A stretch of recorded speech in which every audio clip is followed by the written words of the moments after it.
আসসালামু আলাইকুম বন্ধুরা। কল্পনা করুন এমন একটা পৃথিবী যেখানে পানি শেষ হয়ে গেছে। কেবলমাত্র তারাই আনলিমিটেড পানি পান করতে পারে যাদের কাছে অনেক টাকা।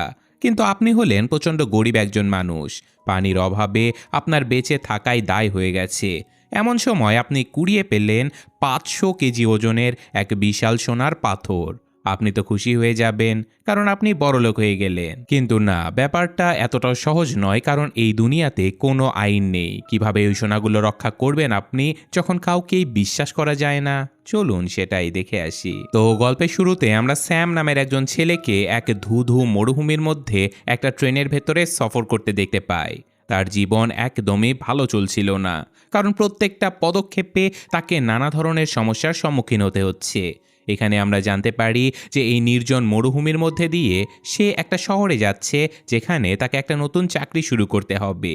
সেই ট্রেনে সে একাই বসে খাবার খাচ্ছিল, আর তার সামনেই একজন মহিলা তার ছোট বাচ্চাকে নিয়ে বসেছিল।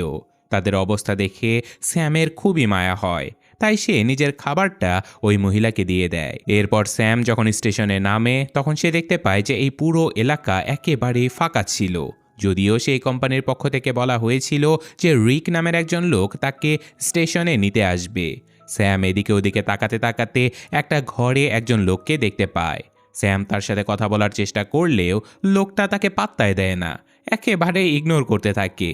স্যাম তখন তাকে জিজ্ঞাসা করে, এখানে বাথরুমটা কোথায়? লোকটা কোনো কথা না বলে শুধু ইশারায় বাথরুমটা দেখিয়ে দেয়। স্যামের বেশ রাগ হলেও সে কিছু না বলে চুপচাপ ওয়াশরুমে চলে যায়। তো কাজ শেষ করে স্যাম যখন বাইরে বের হতেই যাবে, তখনই বাইরে থেকে একজন লোক চিৎকার করে বলে, যারে ভাই জলদি বের হও, এখানে কিন্তু পানি টাকা দিয়ে কিনতে হয়।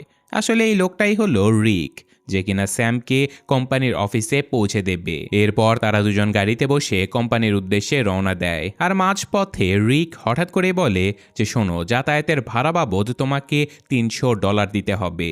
স্যাম এই কথা শুনে একেবারে চমকে যায়। সে বলে, আরে কোম্পানি তো আমাকে বলেছিল $200 লাগবে। রিক তখন রেগে গিয়ে বলে যে $300 দিতে পারলে চলো, নয়তো এখনই আমার গাড়ি থেকে নেমে যাও। স্যাম ভাবে যে রিককে এখন টাকা দেওয়া ছাড়া তার কাছে তো আর কোনো পথ নেই, তাই সে রাজি হয়ে যায়। তো কিছুক্ষণ পরে এই গাড়ির ভেতরে প্রচন্ড গরমে টিকে থাকায় দায় হয়ে যাচ্ছিল, তাই স্যাম এসি অন করার চেষ্টা করে, কিন্তু সাথে সাথে রিক রেগে গিয়ে বলে, খবরদার এসি স্টার্ট করার চেষ্টাও করবে না, এতে করে আমার ইঞ্জিন কিন্তু বসে যেতে পারে। তো এইসব কথাবার্তার মধ্যে হঠাৎ করে গাড়ির টায়ারটা পাংচার হয়ে যায়। রিক নিজে কিছুই করে না, বরং স্যামকে হুকুম দেয়। সে বলে, চলো তুমি এখন টায়ারটা বদলে দাও।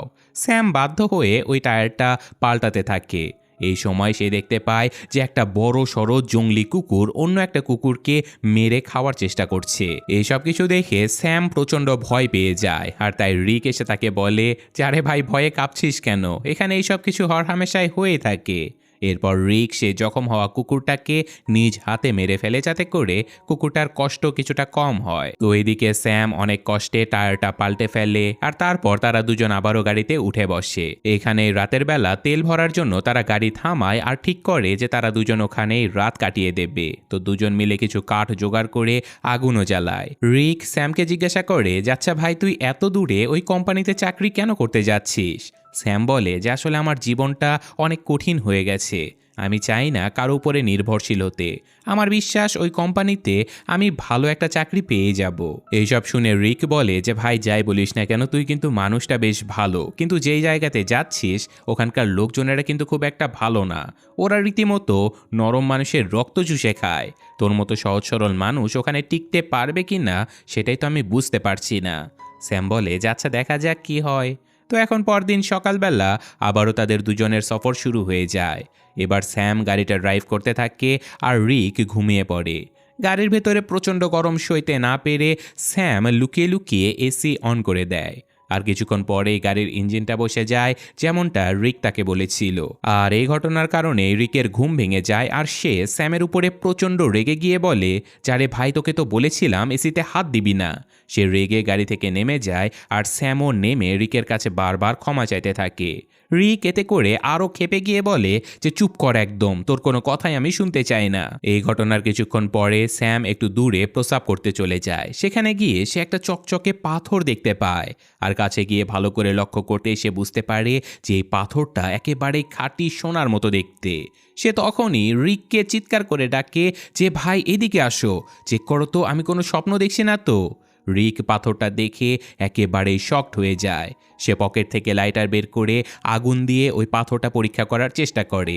রিক বলে যদি এই পাথরটা কালো হয়ে যায় তাহলে এটা সাধারণ পাথর, আর যদি কালো না হয় তাহলে বুঝবো যে এটা খাঁটি সোনা। তো পাথরটা পরীক্ষা করার সময় তারা বুঝতে পারে যে হ্যাঁ, এটা একেবারে খাঁটি সোনা, কারণ এখানে কোনো কালো স্পট পড়ছিলই না। এরপর তারা দুজন মিলে ওই মাটি খুঁড়তে শুরু করে যাতে করে সোনার এই বিশাল পাথরটা বের করা যায়। তারা সকল শক্তি দিয়ে চেষ্টা করতে থাকে, কিন্তু সেই বিশাল পাথরটা এক চুলও নড়ছিল না। রিক দড়ি দিয়ে সেই সোনার পাথরটা গাড়ির সঙ্গে বেঁধে টানার চেষ্টা করে, কিন্তু পাথরটা এতটাই ভারী ছিল যে ওই দড়িটাই ছিঁড়ে যায়। তো এভাবেই সারাদিন খোঁড়াখুড়ি করার পরে সূর্য ডুবতে শুরু করে, যা দেখে রিক বলে যে ভাই জলদি কাঠ জোগাড় করে ফেল, কারণ আশেপাশে বন্য কুকুর ঘুরে বেড়াচ্ছে। রাতে যদি আমরা আগুন না জ্বালাই তাহলে ওরা রাতে আমাদের উপরে আক্রমণ করতে পারে। তো এখানে দুজন কিছু কাঠ জমিয়ে আগুন জ্বালায়, আর তারপর খুশিতে তারা গান বাজিয়ে নাচতে শুরু করে। আর রিক স্যামকে জড়িয়ে ধরে বলে যে ভাই আমি তোকে একদম ফুল এসিওয়ালা একটা দামি গাড়ি কিনে দেব। তো এভাবেই রাতের বেলা তারা দুজন মিলে পরিকল্পনা করে, যেখানে রিক বলে যে এই সোনার পাথরটা অনেক বড়, আমরা কয়েক মাস ধরে খুঁড়লেও এটাকে সরাতেই পারবো না, তাই একজনকে এখানে পাহারা দিতে হবে আর অন্যজনকে গিয়ে মাটি খোঁড়ার একটা মেশিন এখানে নিয়ে আসতে হবে। স্যাম বলে যে ভাই তুমি শহরে গিয়ে ওই মেশিনটা নিয়ে আসো, আমি বরং পাথরের খেয়াল রাখবো। রিক বলে যে না ভাই তুই শহরে যা, আমি বরং এই সোনার পাথরটা পাহাড়ে দেই, কারণ এটা মরুভূমি, এখানে বুনো জানোয়ারেরা ঘুরে বেড়াচ্ছে, তুই এদেরকে সামলাতে পারবি না। স্যাম বলে যে কোনো সমস্যা নেই ভাই, তুমি যাও, আমার টেনশন করো না, আমি যেভাবেই হোক সারভাইভ করে নেব। আর তাছাড়াও তো তুমি একটা চোর, হয়তো তুমি এই সোনার পাথরটা নিয়ে পালিয়ে যেতে পারো, আমি তোমাকে কিভাবে বিশ্বাস করব। এই কথা শুনে রিক বলে যে ঠিক আছে ভাই, আমি যাচ্ছি, তুই তাহলে ভালো মতো এই সোনার খেয়ালটা রাখিস। তো এখন পরদিন তারা নিজেদের মধ্যে খাবার দাবার পানি এইসব কিছু ভাগাভাগি করে নেয়, আর রিক স্যামকে একটা স্যাটেলাইট ফোন ধরিয়ে দেয় যাতে করে তারা একে অপরের সাথে যোগাযোগ করতে পারে। রিক বলে যে আমার এক বন্ধুর কাছে মাটি খোঁড়ার মেশিন আছে, আমি ওটা নিয়ে চলে আসব, শুধু দোয়া করিস যেন পথের মধ্যে আমার গাড়িটা নষ্ট না হয়, আমার এখানে ফিরে আসতে বড় জোর 5 দিন সময় লাগতে পারে। এই কথা বলে রিক বিদায় নিয়ে এখান থেকে চলে যায়, আর স্যাম ওই সোনার পাথরটার উপরে বালি দিয়ে ঢেকে দেয় যাতে করে এদিক দিয়ে কেউ গেলেও ওই পাথরটার এইসব কিছুর মধ্যে স্যাম হঠাৎ করে বুনো কুকুরগুলোর ডাক শুনতে পায়, আর সে বুঝতে পারে যে এখানে একা থাকার কারণে সে এখন ওই কুকুরগুলোর খুবই সহজ একটা শিকার। সে প্রচণ্ড ভয়ে হাতে একটা ধারালো ছুরি নিয়ে সেখানেই ঘুমিয়ে পড়ে, আর পরদিন সকালে প্রচণ্ড সূর্যের তাপে তার ঘুম ভেঙে যায়। স্যাম ভীষণ গরম আর ক্লান্তি অনুভব করতে থাকে। রাতের বেলা ঘুম ঠিকমতো না হবার কারণে সূর্যের তাপে তার গায়ের চামড়া যেন পুড়ে যাচ্ছিল। স্যাম দেখতে পায় যে রিক তাকে কল করেছিল, তাই সে এখন ওই ফোনটা নিয়ে তাঁবুতে বসে সোনার ওই পাথরের দিকে তাকিয়ে মনে মনে ভাবতে থাকে যে এই সোনার পাথরটা বিক্রি করে সে সবার আগে একটা বড় বাড়ি কিনবে। এরপর স্যাম আশেপাশের এলাকাটা একটু ঘুরতে বেরিয়ে পড়ে। তো এখানে কিছু দূরে গেলে সে একটা ক্র্যাশ হয়ে যাওয়া প্লেন পড়ে থাকতে দেখে। সে প্লেনটার ভেতরে গেলে বুঝতে পারে যে সে তো রাতের বেলা এই প্লেনের ভেতরেই থাকতে পারবে, কিন্তু তখনই সে খেয়াল করে যে এই প্লেনের ভেতর থেকে সোনার পাথরটা ভালোভাবে তার নজরে পড়ছিল না। তাই সে ওই প্লেনের ভেতরে না থেকে বরং প্লেনের কয়েকটা ভাঙা টুকরো কুড়িয়ে এনে ওই সোনার পাথরের পাশেই একটা তাঁবু বানিয়ে নেয়। এখানে স্যাম কিছুক্ষণ বিশ্রাম নেবার চেষ্টা করে যাতে করে তার শরীরের ক্লান্তি কিছুটা কমে আর তার কাছে থাকা পানিও কিছুটা কম খরচ হয়। তো এখন বাইরে থেকে হঠাৎ করে এমন সব আওয়াজ আসতে থাকে যেন কেউ তার ওই সোনার পাথরটা চুরি করার চেষ্টা করছে। সে তড়িঘড়ি করে বাইরে বেরোয়, কিন্তু দেখতে পায় যে না, তেমন কিছুই ঘটেনি, সব কিছু আগের মতোই আছে। এটা তো বাস তার মনের ভুল ছিল, কারণ ওই পাথরটা ওখানেই পড়ে আছে। তখনই স্যামের মাথায় একটা বুদ্ধি চলে আসে যে কেননা এই পাথরটা থেকে একটা ছোট টুকরো ভেঙে নেওয়া যাক। তো এই বুদ্ধি মাথায় আসার সাথে সাথে স্যাম একটা বড় পাথর দিয়ে ওই সোনার পাথরের উপরে আঘাত করতে থাকে, আর শেষ পর্যন্ত সে বড় একটা সোনার টুকরো ভেঙে ফেলতে সক্ষম হয়। সে ওই টুকরোটা থেকে বালি পরিষ্কার করে সযত্নে নিজের কাছে রেখে দেয়। ঠিক এই সময় রিকের কল চলে আসে। স্যাম রিককে বলে যে ভাই তুমি কোথায় আছো, সূর্যের তাপে তো আমার অবস্থা খারাপ হয়ে যাচ্ছে। রিক ওপাশ থেকে বলে যে ভাই গাড়ির ইঞ্জিনটা নষ্ট হয়ে গেছে রে, আমার ফিরতে একটু দেরি হবে। স্যাম খুবই অসহায়ভাবে বলে যে জলদি করো ভাই, নয়তো আমি তৃষ্ণায় কিন্তু এখানেই মারা যাব। রিক বলে যে আমার ফিরতে আর মাত্র কয়েকদিন লাগবে, তুই একটু সাবধানে থাকিস। এটুকু বলেই সে ফোনটা কেটে দেয়। আর এখন রাত হবার সাথে সাথে সেই বন্য কুকুরগুলো চারপাশ থেকে আওয়াজ করতে শুরু করে দেয়। স্যামের মনে প্রচণ্ড ভয় ঢুকে যায় যে কুকুরগুলো হয়তো এখনই তার উপরে হামলা করে দেবে। তাই সে একটা জ্বলন্ত কাঠ হাতে তুলে নেয় যাতে করে কুকুরগুলোকে ভয় দেখিয়ে সে তাড়িয়ে দিতে পারে। আর এভাবে কুকুরের ভয়ে ভয়ে সে সারা তার রাত জেগে কাটিয়ে দেয়। আর এখন পরদিন সকাল হতে সে আবারও ঘুমানোর চেষ্টা করে, কিন্তু প্রচণ্ড রোদে তার গায়ের চামড়া পুড়ে যাওয়ার কারণে যন্ত্রণায় তার একেবারে ঘুম আসে না। সে প্রচণ্ড তৃষ্ণার্ত হয়ে পড়ে আর পানি খেতে গিয়ে দেখে যে খুবই সামান্য পরিমাণে পানি অবশিষ্ট রয়েছে। ঠিক তখনই সে দেখতে পায় যে একটা সাপ তার দিকে এগিয়ে আসছে। সে সাপটাকে মারার চেষ্টা করে যাতে করে সেটাকে পুড়িয়ে সে খেতে পারে, কারণ ততদিনে তার খাবারও প্রায় শেষের দিকে। কিন্তু সাপটাকে মারার সময় হঠাৎ করে তার পানির বোতলটা পড়ে যায় আর সকল পানি বালিতে মিশে যায়। খুবই সামান্য পরিমাণে পানি অবশিষ্ট ছিল। এটা দেখে স্যাম তো প্রচণ্ড হতাশ হয়ে পড়ে। সে প্রচণ্ড তৃষ্ণার চোটে আবারও সেই প্লেনের কাছে চলে যায় এই আশায় যে সেখানে হয়তো কোনো খাবার বা পানি পাওয়া যেতে পারে। কিন্তু তখনই সে দেখতে পায় যে দূর থেকে একজন মানুষ হেঁটে আসছে। তাই সে প্রচণ্ড ভয়ে সেই লোকটার চোখের সামনে থেকে পালানোর জন্য প্লেনের ভেতরে গিয়ে লুকিয়ে পড়ে। কিন্তু সেই মানুষটা প্লেনের একেবারে কাছে চলে আসে আর স্যামকে বাইরে বের হতে বলে। আসলে সেই লোকটা ইতিমধ্যেই স্যামকে দেখে ফেলেছিল। তো এখন স্যাম বাইরে বেরিয়ে এলে দেখতে পায় যে ওটা আসলে একজন মেয়ে ছিল যে কিনা তার সঙ্গে কথা বলতে চায়। মেয়েটা জিজ্ঞাসা করে যে তুমি এখানে কি করছো, আর থাকার জন্য এই জায়গাটাকে তুমি কেন বেছে নিলে। স্যাম কোনো উত্তর দেয় না, সে চুপ করে থাকে। কিছুক্ষণ পর স্যাম মেয়েটাকে বলে যে দেখো তুমি যদি চাও তাহলে এই প্লেনের ভেতরে থাকতে পারো, আমি এখানে থাকবো না। এটুকু বলেই স্যাম নিজের ক্যাম্পের দিকে চলে যায়। কিন্তু তখনই মেয়েটা তাকে সন্দেহ করে বলে যে তুমি নিশ্চয়ই আমার কাছে কিছু লুকাচ্ছ। এটা বলে মেয়েটা স্যামের পিছু পিছু তার ক্যাম্প পর্যন্ত পৌঁছে যায়। সে বারবার স্যামকে জিজ্ঞাসা করে যে তুমি এই মরুভূমির ভেতরে পৌঁছালে কিভাবে, এখানে তুমি কি করছো, আমাকে সবকিছু খুলে বলো। স্যাম এবার মেয়েটার কথা শুনে প্রচণ্ড ঘাবড়ে যায়। সে ভাবে যে এই মেয়েটা সোনা দেখে ফেলার আগে তাকে এখান থেকে তাড়াতে হবে, নয়তো তার সোনার উপরে এই মেয়েটাও ভাগ বসিয়ে ফেলবে। তাই স্যাম রেগে গিয়ে মেয়েটাকে বলে যে তুমি আমার পিছু কেন করছো, এখানে তোমার কোনো দরকার নেই, তুমি এখান থেকে চলে যাও। এই কথা শুনে মেয়েটা জেদ করে বলে যে আমি ততক্ষণ পর্যন্ত এখান থেকে যাব না যতক্ষণ না জানতে পারবো যে তুমি কেন আমাকে তাড়ানোর চেষ্টা করছো। নিশ্চয়ই কোনো বড় রহস্য তুমি আমার কাছ থেকে লুকানোর চেষ্টা করছো। ঠিক তখনই বালির নিচে মেয়েটা ওই সোনার পাথরটা দেখতে পায়। সে অবাক হয়ে বলে যে আচ্ছা তাহলে এই ব্যাপার, সব সোনার মালিক তুমি একাই হতে চাও। এবার আমার কথা শোনো, এখান থেকে আমাকে অর্ধেক সোনার ভাগ না দিলে আমি এক পাও এখান থেকে নড়ব না। এই কথা শুনে স্যাম তো প্রচণ্ড রেগে যায় আর রাগের মাথায় সে একটা লাঠি তুলে সজোরে মেয়েটার মাথায় আঘাত করে। মেয়েটা ঘটনাস্থলে মাটিতে লুটিয়ে পড়ে আর সেখানেই মারা যায়। স্যাম তো প্রচণ্ড ভয় পেয়ে যায়। সে বিশ্বাসই করতে পারছিল না যে শুধুমাত্র লোভের বশবর্তী হয়ে সে একজন মানুষকে খুন করে ফেলেছে।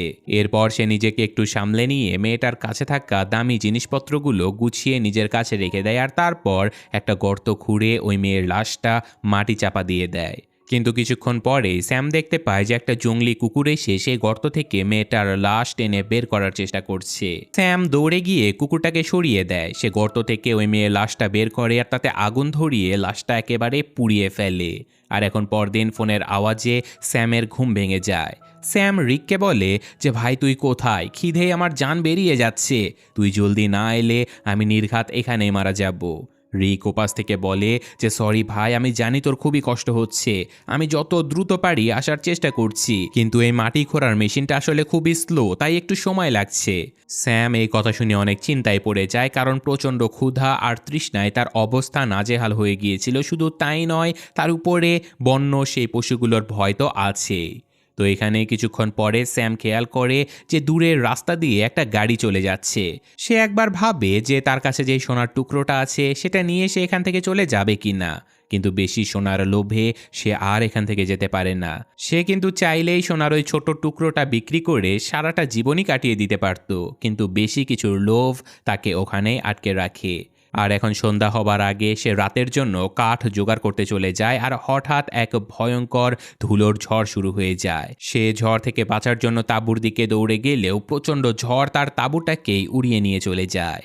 স্যাম নিজের প্রাণ বাঁচাতে এদিকে ওদিকে ছুটতে থাকে, কিন্তু তখনই একটা গাছ ভেঙে তার উপরে পড়ে যায়। আর এখন ঝড় থামার পরে আমরা দেখতে পাই যে স্যাম বালির নিচে চাপা পড়ে আছে। শুধু তাই নয়, একটা বড় কাঠের টুকরো তার পেটের ভেতরে গেঁথে গেছে। কিন্তু স্যামের মাথায় তখন সোনার ভূত এমনভাবে চেপে বসেছে যে সে নিজের পেটের ক্ষতর কথা না ভেবে সোজা সোনার দিকে হামাগুড়ি দিয়ে এগিয়ে যায়। চারিদিকে হন্য হয়ে সে সোনার পাথরটা খুঁজতে থাকে, কারণ সোনার পাথরটা ততক্ষণে বালির নিচে দেবে গিয়েছিল। কিন্তু ফাইনালি সে যখন ওই সোনার পাথরটা খুঁজে পেয়ে যায়, তখন সে খুশিতে একেবারে আত্মহারা হয়ে পড়ে। এরপর সে নিজের পেট থেকে সেই কাঠের টুকরোটা টেনে বের করে ফেলে। ক্ষতস্থান দিয়ে সাথে সাথে ফিনকি দিয়ে রক্ত বের হতে থাকে। সে এক টুকরো কাপড় তার ক্ষতস্থানে বাঁধার চেষ্টা করে, কিন্তু তাতে রক্ত পড়া বন্ধ হয় না। কোনো উপায় না পেয়ে সে আগুন জ্বালিয়ে একটা টিনের টুকরো গরম করে, আর সে নিজেই সেই গভীর ক্ষতর উপরে ওই গরম টিন চেপে ধরে। প্রচণ্ড যন্ত্রণায় স্যাম ওখানে জ্ঞান হারিয়ে ফেলে। আর কিছুক্ষণ পরে যখন স্যামের জ্ঞান ফিরে আসে, তখন সে তার চারপাশে শুধুমাত্র সেই মেয়েটাকে দেখতে পায়, যে মেয়েটাকে সে নিজের হাতে খুন করে আগুনে পুড়িয়ে দিয়েছিল। আর এখন স্যামের মাথা কাজ করা একেবারে বন্ধ করে দিয়েছে, কারণ সে বুঝতে পারে না এটা বাস্তব নাকি তার মনের ভুল। তখনই রিকের ফোন চলে আসে। স্যাম চিৎকার করে বলে, আরে ভাই তুই কোথায়? আমি চারপাশে শুধুমাত্র ওই মেয়েটাকে দেখতে পাচ্ছি। রিক বলে যে কিসের মেয়ে, কিসের কথা বলছিস তুই? শোন ভাই, কেউ যেন সোনার কথা জানতে না পারে। সে মেয়ে হোক বা ছেলে, যদি সোনার কথা জেনে ফেলে তাহলে তাকে মেরে ফেল। কিন্তু ততক্ষণে স্যামের অবস্থা এতটাই খারাপ হয়ে গিয়েছিল যে সে উঠে দাঁড়াতেও পারছিল না। সে শুধু রিককে বলে যে ভাই তুই আসবি কখন? রিক বলে যে আমি প্রায় এসেই গেছি, আর একটু ধৈর্য ধর। এই কথা শুনে স্যাম মাটিতে হামাগুড়ি দিতে থাকে, কারণ কথা বলার শক্তিটুকুও তার মধ্যে আর ছিল না। আর হঠাৎ করে তখনই সেই মেয়েটা আবারও তার সামনে এসে দাঁড়ায়। তবে এবার সেই মেয়েটার মুখে কোনো ক্ষত ছিল না। এবার সেই মেয়েটা স্যামকে কিছুটা পানি খাওয়ায় আর তাকে সাহায্য করতে চায়। কিন্তু সোনার লোভে পড়ে স্যাম এতটাই অন্ধ হয়ে গেছে যে সে কারো সাহায্য নিতে রাজি হয় না। তার মাথায় শুধু একটাই কথা চলছিল যে যদি এই সোনার ব্যাপারে কেউ জেনে যায় তাহলে তাকে সোনার ভাগ দিতে হবে। তাই স্যাম ওই মেয়েটাকে বলে যে আমি তো তোমাকে মেরেই ফেলেছিলাম, দূরে থাকো আমার থেকে। এইসব আজগুবি কথা শুনে মেয়েটা তখন শান্ত গলায় বলে যে কি বলছো তুমি? আমার মনে হয় তোমার মাথার কোনো সমস্যা হয়েছে। আমাকে শুধু এটুকু বলো যে আমার যমজ বোন কি এদিক দিয়ে গেছে? স্যাম এবার বুঝতে পারে যে এটা তার মনের ভুল নয়, বরং এটা সে মৃত মেয়েটার বোন। তাই স্যাম ঘাবড়ে গিয়ে বলে যে না, আমি কাউকে দেখিনি, তুমি এখান থেকে চলে যাও। মেয়েটা চলে যাবার আগে আবারও স্যামকে সাহায্য করতে চায়, কিন্তু বরাবরের মতোই স্যাম সোনার লোভে পড়ে মেয়েটাকে এখান থেকে তাড়িয়ে দেয়। কিন্তু মেয়েটা চলে যাবার কিছুক্ষণ পরে সেই জঙ্গলি কুকুরগুলো এসে এবার স্যামকে চারপাশ থেকে ঘিরে ফেলে। সে প্রচণ্ড কান্নাকাটি করতে থাকে আর রিককে এখানে আসার জন্য অনেক রিকোয়েস্ট করে। রিক বলে যে একটু ধৈর্য ধর ভাই, আমি প্রায় এসে গেছি। কিন্তু এসব কথার মধ্যেই হঠাৎ করে কুকুরগুলো স্যামের উপরে ঝাঁপিয়ে পড়ে আর তাকে রীতিমতো জ্যান্ত কামড়ে খেতে শুরু করে। ঠিক এই সময়ে আমরা দেখতে পাই যে রিক আসলে কিছুটা দূরেই নিজের গাড়িতে বসেছিল, আর দূরবীন দিয়ে সে স্যামের এমন দুরবস্থার সব কিছু দেখছিল। সে আসলে কয়েকদিন আগে ওই মাটি খোঁড়ার মেশিনটা নিয়ে ওখানে পৌঁছে গিয়েছিল, কিন্তু সে মনে মনে স্যামের মরার জন্য অপেক্ষা করছিল, যাতে করে সে একাই ওই সবগুলো সোনা ভোগ করতে পারে। রিক লুকিয়ে লুকিয়ে সব কিছু দেখছিল, আর কুকুরগুলো যখন স্যামকে ওখান থেকে টেনে হিচড়ে নিয়ে যাচ্ছিল, তখন সেই অবস্থাতেও মৃত্যুর আগে স্যাম শুধুমাত্র ওই সোনাটার দিকেই তাকিয়ে থাকে। কুকুরগুলোর সাথে সাথে স্যামকে ছিঁড়ে খুঁড়ে খেয়ে ফেলতে থাকে। আর যখন রিক নিশ্চিত হয় যে স্যাম মারা গেছে, তখন সে তার গাড়িটা নিয়ে সোনাটা তুলে নিতে আসে। কিন্তু হঠাৎ করে কোথা থেকে যেন একটা তীর এসে সরাসরি রিকের বুকে বিঁধে যায়, আর এই লোভী রিক সেখানেই মারা যায়। এই তীরটা আসলে আর কেউ নয়, ওই মেয়েটার যমজ বোনই ছুঁড়েছিল। আর এভাবে এই গল্পটার এক মর্মান্তিক সমাপ্তি হয়। যদিও আমাদের দেখানো হয় না যে তীরটা আসলে কে মেরেছে, তবে আমরা এটা বুঝতে পারি যে ওই মেয়েটাই মেরেছে, কারণ সে দূর থেকে স্যামের উপরে নজরদারি করছিল। সে হয়তো বুঝে গিয়েছিল যে তার বোনকে এদের দুজনের মধ্যে কেউ মেরেছে। তো যাই হোক, গল্পটা মূলত আমাদের এটাই বোঝানোর চেষ্টা করে যে লোভে পাপ, আর পাপে হচ্ছে মৃত্যু। কারণ অতিরিক্ত লোভ করার কোনো দরকারই ছিল না স্যামের। সে যদি ওই তার কাছে ভেঙে নেওয়া সোনার পাথরটা নিয়ে চলে যেত, তাহলে সারাটা জীবন খুব ভালোভাবেই কাটাতে পারত। কিন্তু প্রচণ্ড লোভ করার কারণে আজ তাকে মরতে হলো। তো গল্পটা এখানেই শেষ হচ্ছে। আমি আজকের মতো বিদায় নিচ্ছি। আল্লাহ হাফেজ।